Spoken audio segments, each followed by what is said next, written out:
स्वागत है आप सबका एक बार फिर से हमारे YouTube चैनल एस्ट्रो नॉलेज में।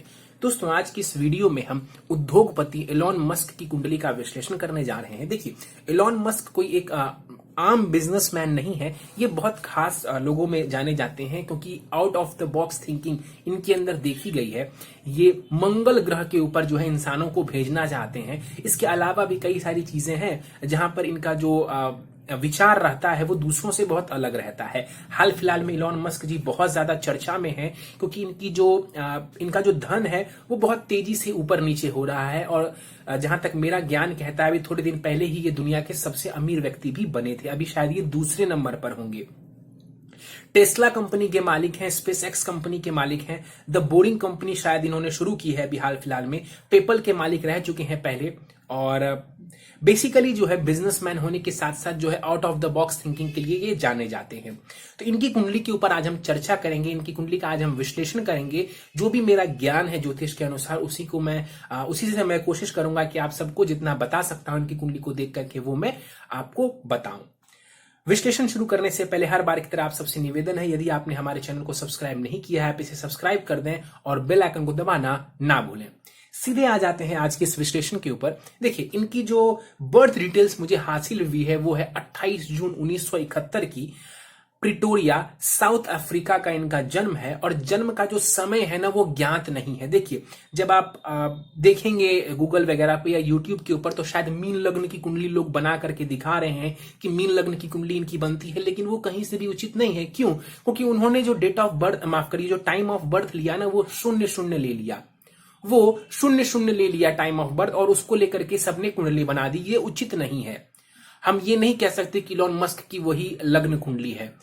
अभी जो आपके सामने है ये इलोन मस्क की चंद्र कुंडली है। ये उनकी चंद्र कुंडली है। क्योंकि हमें उनकी exact date of birth time of birth पता नहीं है, इसलिए मैंने जो है उनके चंद्र कुंडली के माध्यम से आपको सोचा कि मैं आपको इनकी कुंडली का विश्लेषण बता देता हूं। 5 नंबर से ये कुंडली प्रारंभ हो जाती है, यानी कि सिंह लग्न यहां पर बन जाता है या सिंह राशि आप कह सकते हैं। सिंह राशि के जो लोग होते हैं ना, या सिंह लग्न या सिंह राशि के जो लोग होते हैं, बार बार मैं कहता हूं ये राजा की तरह अपना स्वभाव रखते हैं। कहने का मतलब है किसी के दबाव में नहीं आते, इंडिपेंडेंट नेचर के होते हैं। शेर कैसा रहता है? तो इंडिपेंडेंट नेचर का होता है, किसी के ऊपर आश्रित रहने वाला नहीं होता है। डिसीजन मेकिंग में ऐसे लोग बहुत आगे रहते हैं। लीडरशिप में ऐसे लोग चढ़ बढ़ करके हिस्सा लेने वाले होते हैं। थोड़े इगोइस्टिक भी होते हैं, लेकिन बेसिकली जो है आगे रहना, लीडरशिप क्वालिटी इनके अंदर खूब देखी जाती है। मेहनत कश होते हैं और मेहनत के माध्यम से जीवन में खूब सफलता प्राप्त करते हैं, क्योंकि मंगल इस कुंडली में योग कारक ग्रह बनता है। तो यहां पर जो चंद्रमा बैठे हुए हैं, जो राशि इनकी बन रही है, इस वजह से इनको इन सारी क्वालिटीज इनके अंदर देखने को मिलेंगी। और हम सभी को पता है इनके अंदर लीडरशिप क्वालिटी भरी पड़ी है और जो है ये खूब मेहनती भी हैं। आगे बढ़ जाते हैं। देखिए, लग्नेश जो सूर्य है ना वो बुध की राशि में बुध के साथ बैठे हुए। देखिए, सब मानते हैं ये बुध को अपना और बुध इनको मित्र मानते हैं, तो यहां पर ये कंफर्टेबल ही होंगे। अब देखिए, मिथुन राशि में जाकर के सूर्य देवता बैठे हुए हैं। मिथुन राशि जो है ना ये बुध की राशि होती है, ये कम्युनिकेशन की राशि होती है। यहां पर जाकर के सूर्य बैठे हुए हैं अपने भाव से, जो है 11वें घर में ये जाकर के लाभ भाव में बैठे हुए, तो ये धन लाभ के लिए बहुत बढ़िया माना जाएगा। रिकॉग्निशन के लिए ये बहुत बढ़िया माना जाएगा। बुध के साथ यहां पर बुधादित्य योग बना रहे हैं, तो जातक को ये ज्ञानवान और इंटेलिजेंट बनाएंगे, ज्ञानवान और इंटेलिजेंट बनाएंगे यहां पर। और बुध की राशि में है तो निश्चित रूप से जो है इंटेलिजेंस वाली बात जो है यहां पर देखने को मिल जाएगी। गुरु देखा जाए तो चौथे खाने में यहां पर गुरु बैठे हुए हैं, वक्री होकर के मंगल की राशि में यहां पर गुरु बैठा हुआ है। देखिए, पंचमेश है और अष्टमेश है गुरु, तो यहां पर इस कुंडली में देखा जाए तो गुरु की स्थिति भी बढ़िया मानी जाएगी। मित्र मंगल के घर में यहां पर गुरु बैठे हुए हैं, वक्री होकर के बैठा हुआ है गुरु। देखिए, जब भी कोई ग्रह वक्री होता है तो वो समान परिस्थिति से थोड़ा अलग जाकर के भी रिजल्ट देता है।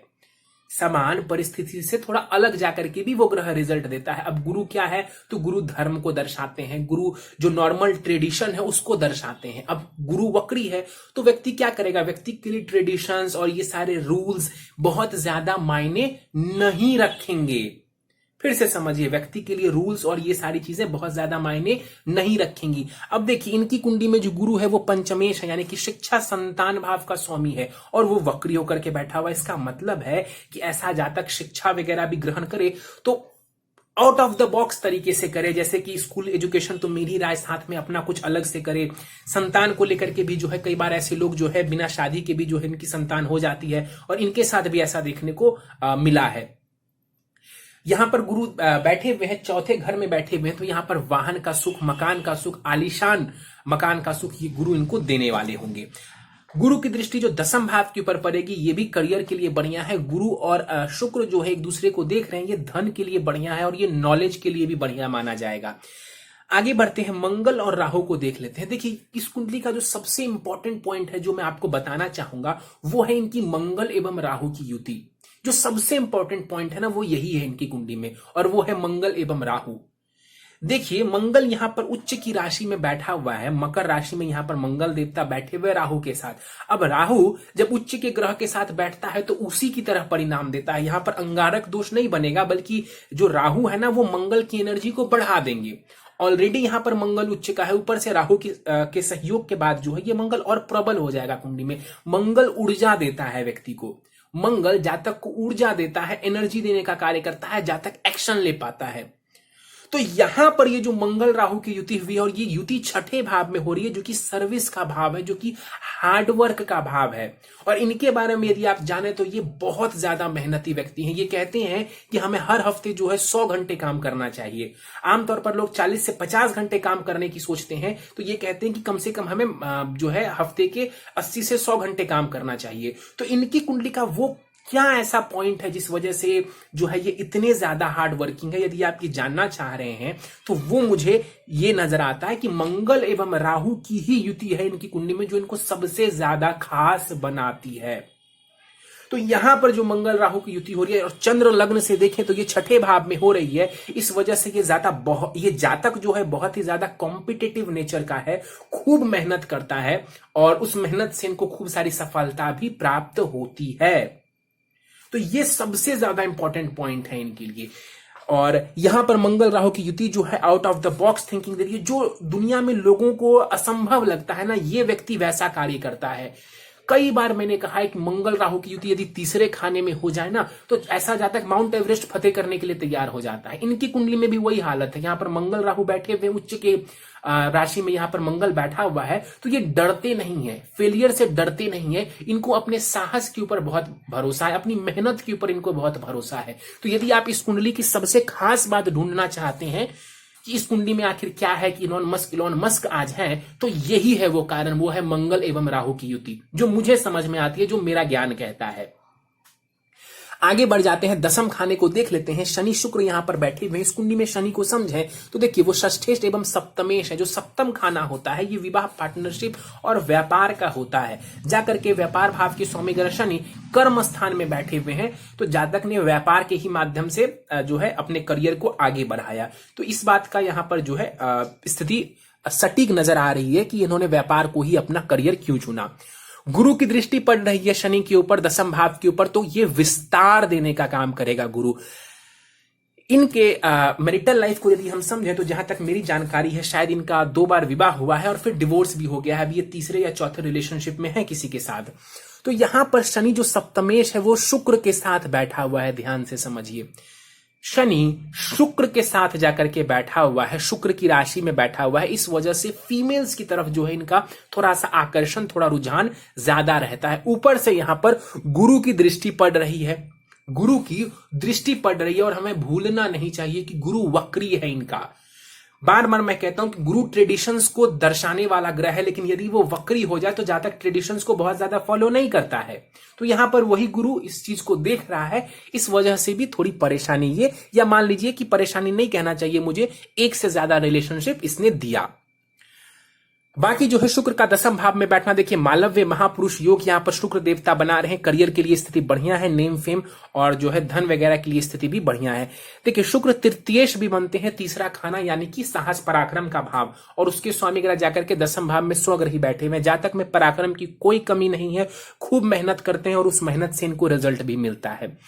लाभ स्थान में देखेंगे तो सूर्य एवं बुध यहां पर बैठे हुए हैं। बुध यहां पर महाधनी योग बना रहा है। क्यों? क्योंकि मैंने आपको एक सूत्र कई बार बताया है कि दूसरे खाने को हम धन भाव कहते हैं। यदि धन भाव का स्वामी ग्रह लाभ भाव में बैठ जाए तो कुंडली में इसको महाधनी योग कहा जाता है। तो यहां पर बुध महाधनी योग बना रहे हैं। और देखिए तो वो धन भाव में, माफ करिए, लाभ भाव में जो है स्वग्रही है। तो यहां पर भी एक प्रकार से बुध धन योग बना रहा है। तो एक महाधनी योग ऑलरेडी और दूसरा धन योग, इन्हीं सब वजहों से जो है खूब सारे धन की प्राप्ति इनकी कुंडली में नजर आ रही है। गुरु शुक्र आमने सामने बैठे हुए हैं, ये भी स्थिति बढ़िया है इनकी कुंडली में धन कमाने के लिए। केतु 12वें खाने में बैठे हुए, देखिए 12वें खाने में यदि केतु बैठ जाए तो मैं क्या कहता हूं बार बार कि व्यक्ति को ये अध्यात्म की तरफ लेकर के जाएगा। अब इस केस में या इनके केस में शायद ऐसा ना हो कि ये अध्यात्म में जाए, लेकिन इतना तो जरूर है कि जातक के अंदर ये सिक्स्थ सेंस को कई गुना बढ़ा देने वाला होगा। जातक के अंदर यहां पर जो केतु देवता बैठे हुए हैं, इमेजिनेशन पावर को कई गुना बेहतर कर देंगे। सिक्स्थ सेंस को ये केतु बढ़िया करने वाले होंगे। तो अध्यात्म में भले ही ये ना जाए, लेकिन इसका फायदा इनको अपने काम में जरूर मिल जाएगा। इनके चंद्रमा को यदि आप देखेंगे तो चंद्रमा केमद्रम दोष में है। चंद्रमा जब केमद्रम दोष में हो किसी की कुंडली में, तो मैं क्या कहता हूं, मैं कहता हूं कि इस जातक का मन अशांत रहेगा। और एलोन मस्क के लिए भी यही बात लागू होगी, इनका मन अशांत रहेगा। जिसको दुनिया में इतना नाम कमाना है, इतना कुछ करना है, मंगल पर आदमी को भेजना है, इतने बड़े बड़े प्रोजेक्ट्स को इनको करना है, तो निश्चित रूप से मन में तो इतने सारे विचार और ख्याल आएंगे ही, तो मन तो अशांत रहेगा ही। तो यहां पर जो इनका चंद्रमा है वो बहुत अच्छी स्थिति में नहीं है, और ये चंद्रमा इस बात का सूचक है कि इस जातक का जो मन है वो अशांत रहता है। इनकी जो दशाओं की यदि मैं बात करूं तो देखिए दशा जो है ना, फिलहाल इनको राहु की चल रही है। राहु की महादशा इनको सितंबर 2015 से प्रारंभ हुई है, जो कि सितंबर 2033 तक रहने वाली है। सितंबर 2033 तक जो है इनको ये रहने वाली है। तो राहु की महादशा में ये खूब मेहनत करेंगे और ये दुनिया को आश्चर्यचकित करने वाले कार्य करेंगे। फिर से समझिए, ये राहु की दशा में खूब मेहनत करेंगे और दुनिया को आश्चर्यचकित करने वाले कार्य भी करेंगे। एक सुझाव, वैसे तो ये वैसे ही बात हो गई कि किनको सुझाव दे रहे हैं, लेकिन फिर भी यहां पर मंगल राहु की युति हो रही है, तो ऐसे जातक को जिनकी भी कुंडली में मंगल राहु की युति हो, और खास करके छठे भाव में, चाहे लग्न से या चंद्र कुंडली से, तो ऐसे लोगों को नशे से हमेशा दूर रहना चाहिए, हर प्रकार के नशे से। इसके अलावा अभी देखा जाए तो इनको राहु में शनि की जो है अंतरदशा प्रारंभ हुई है अक्टूबर 2020 से, और राहु की महादशा में शनि की अंतरदशा थोड़ा चैलेंजिंग समय जरूर है, लेकिन फिर भी यहां पर शनि दसम भाव में बैठे हुए, तो करियर में कोई हानि ये शनि नहीं देने वाले होंगे। थोड़ा चैलेंजिंग समय जरूर होगा और इनको मेहनत ज्यादा करनी होगी। देखिए इनका जो विवाह हुआ था 2000 के अराउंड हुआ था, जब चंद्रमा की महादशा चल रही थी, तो उस दौरान हुआ था। चंद्रमा की दृष्टि सप्तम भाव के ऊपर पड़ रही है, तो उसमें विवाह हुआ। डिवोर्स 2008 में हुआ। पहले विवाह में जो डिवोर्स था उनका 2008 में हुआ। मंगल छठे भाव में राहु के साथ बैठे हुए हैं, ये डिवोर्स कराता है, ये डिवोर्स कराता है। इसकी दशा चली और वहां पर डिवोर्स की स्थिति देखने को मिली।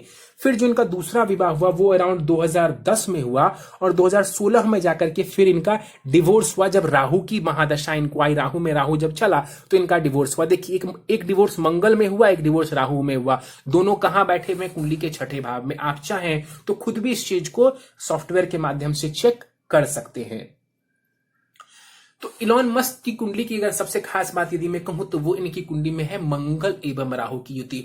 अब फिर से मैं बता दूं कि ऐसा नहीं है कि ये युति सिर्फ अच्छे ही परिणाम देगा। मैरिटल लाइफ के लिए युति बढ़िया नहीं है, और मैंने आपको ये भी प्रूफ कर दिया।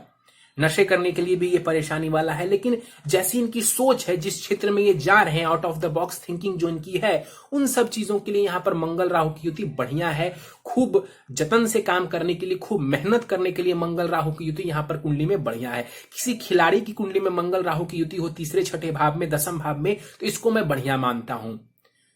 तो उसी प्रकार ये जिस प्रकार से मेहनत करते हैं, खिलाड़ी की तरह ही मेहनत करते हैं, या शायद उनसे भी ज्यादा मेहनत करते हैं, तो इनकी कुंडली में भी मंगल राहु की युति बढ़िया मानी जाएगी। तो इस कुंडली की सबसे खास बात यदि आप मुझसे पूछेंगे तो वो है मंगल एवं राहु की युति। चलिए, तो ये था इलॉन मस्क जी की कुंडली का विश्लेषण। उम्मीद है कि आपको पसंद आया हो, कुछ कमी रह गई हो, आपको महसूस हुआ कि कुछ मैंने छोड़ दिया है या कुछ कमी रह गई हो मेरे विश्लेषण में, तो आप प्लीज कमेंट बॉक्स में कमेंट करके मुझे बता सकते हैं। इसके बाद जो है आप किनकी कुंडली का विश्लेषण देखना चाहते हैं, इसके बारे में भी आप कमेंट बॉक्स में मुझे सुझाव दे सकते हैं। ऐसे और किस टॉपिक के ऊपर मैं वीडियो बनाऊं, इसके बारे में भी आप जो है मुझे कमेंट करके बता सकते हैं। वीडियो पसंद आया तो इसे लाइक करना मत भूलें और शेयर जरूर करें इसे। अभी तक आपने हमारे YouTube चैनल को सब्सक्राइब नहीं किया है तो याद से आप इसे प्लीज सब्सक्राइब कर दें और बेल आइकन को दबाना ना भूलें। इस वीडियो में इतना ही। आप सभी का बहुत बहुत धन्यवाद।